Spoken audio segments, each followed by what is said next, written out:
सभी को नमस्कार।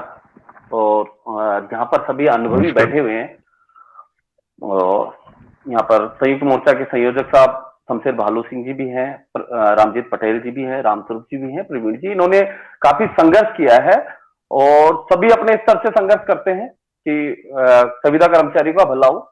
ये लड़ाई हमेशा से चलती आ रही है संविदा वालों की, लेकिन आज तक की बात करूं मैं संविदा की, तो अभी तक संविदा वालों को कुछ भी नहीं मिला।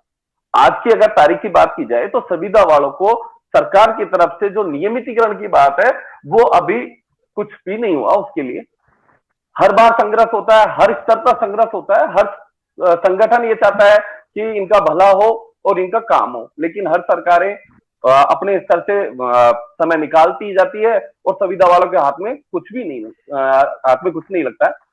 संविदा वालों की पीड़ा वास्तविक बात है, एक संविदा वाला समझ सकता है कि वो एक अल्प वेतन में जो उसको मिलता है उससे अपने परिवार का कैसे गुजारा करता है, अपना समय कैसे निकालता। यहाँ पर जो संविदा वालों की बात करें तो 15 से 20 साल से संविदा वाले किसी नेतृत्व करता ने संघर्ष नहीं किया क्या? किसी ने इनका काम करवाने की कोशिश नहीं की? सभी स्तर से करते हैं, लेकिन आज तक की बात की जाए तो संविदा वालों को कुछ भी हासिल नहीं हुआ।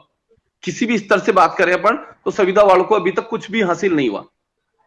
जो सरकार ने सर्विस रूल बनाए हैं उसमें एक पेचीदा पॉइंट ये आईएएस पैटर्न वाला उलझा दिया, जो बजट सत्र में बोला था सीएम साहब ने कि आईएएस पैटर्न का जो अनुभवियों से चर्चा की और बातचीत हुई तो उसमें यह हुआ कि 3 साल का 1 साल माना जाएगा।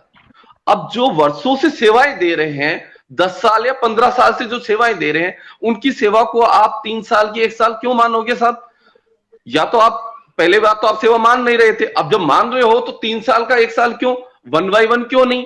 तो जो हमारा जो विरोध है सरकार के प्रति वो ये है कि सरकार की जो मंशा है संविदा वालों के प्रति वो नियमितीकरण की कहीं पे भी दिख नहीं रही है। क्योंकि आप तो एक नए वाला पॉइंट लाके फंसा दिया कि आईएएस पैटर्न, अरे ये संविदा वालों पे आईएएस पैटर्न थोपने का क्या तरीका है?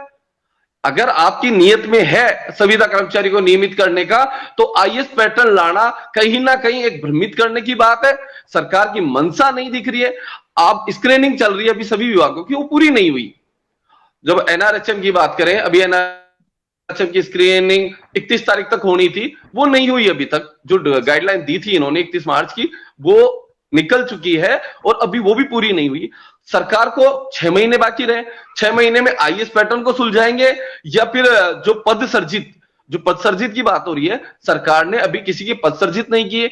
पद सर्जित कब करवाएंगे, कब सरकार जाके इनको नियमित करेगी? ऐसा ना हो कि जो हर साल धोखा होता है कर्मचारियों के साथ वैसा धोखा होगा, फिर उसके बाद में कुछ भी नहीं है। भाई आपने जो आपके मैनिफेस्टो में आपने खुद ने कहा था कि हम संविदा वालों को नियमित करेंगे, आपने 5 साल क्यों लगाए इनको नियमितीकरण में? अब आज एन वक्त पे जब समय आ रहा है तो आप आईएएस पैटर्न में उलझा दिया। ये आपका कौन सा तरीका है? विरोध कोई नहीं करना चाहता, विरोध करने को मजबूर होता है। विरोध किसी की संविदा वाला कहां से विरोध करेगा? उसका वेतनमान ही इतना है, वो कहां से विरोध करेगा इसका? उसके पास खुद के पास आय कम है, वो अगर सड़कों पे उतरता है या हड़ताल करता है तो उसका पैसा कटेगा, उसका नुकसान होगा। संविदा वाला कभी भी नहीं चाहेगा, लेकिन पेट की लड़ाई ऐसी होती है, उसके लिए लड़ना पड़ता है, उसको रोडों पे आना पड़ता है, वो मजबूरी है उसकी।